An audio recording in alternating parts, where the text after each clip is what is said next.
नाईटला गेले होते रात्री 8 वाजता. मावशी कधी पुरीला म्हणलं मी चालले मावशी म्हणले जाणे मी परवाने गेले कामाला. सकाळी 8 साडेआठला आले तर मावशी केला आवाज नाही दिला म्हणे. मावशीच्या घरी गेलं तर तिथं लॉक होतं. मग इकडं पाहिलं माझा दरवाजा उघडा होता. मावशी केला तर काय आवाज नाही आला. हाताला जर झालं इथं लागलेलं पाहिलं पुरीला लागलेलं पाहिलं. मी बाहेर जाऊन अर्धा गेला माझ्या पुरीला मावशीला आता तुला कोणीतरी काहीतरी केला आणलं मारलंय म्हणला.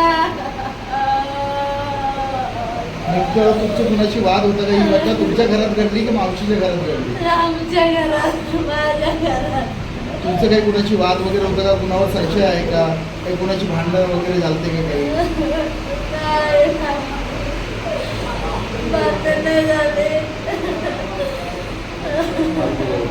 का तुम्ही तुमचं काही केलं असं तुमच्यावर कुणावर संदेह आहे का? काय मागणी काय कराल आता? म्हणजे अतिशय म्हणजे तुमची नात आहे ना, ती नात गमावली आहे तुम्ही, काय मागणी कराल? आरोपीला फाशी वगैरे व्हायला पाहिजे का? फाशी व्हायला पाहिजे आरोपीला. त्याला जगायचा अधिकार नाही.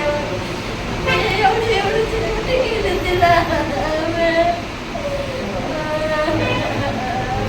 शाळेत वगैरे घातलं होतं जात होती बालवाडीला. आता पहिलेला अजून नाव टाकायला जायचं होतं. पहिलेला म्हणलं मी नाईटवर राजा आपण तुझं नाव पहिलेला टाकायला जाऊन. आम्ही काल चांगली वाचीत होती ते बघून म्हणलं आता तू चांगली शिकली आता पहिलेला जा म्हणलं हुशार झाले. ते रात्री मला म्हणली आई तू नाईटला नको जाऊ तुम्हाला पाहिजे झोपायला. म्हणलं नाईटला वाहन सुट्ट्या येत नाही उद्या मी घरीच आहे तुझ्यापाशी आजच्या दिवस जाऊ म्हणलं. ती मला म्हणत होते रात्री नको जाऊ नाईटला. मी गेले मला काय माहिती असं होईल.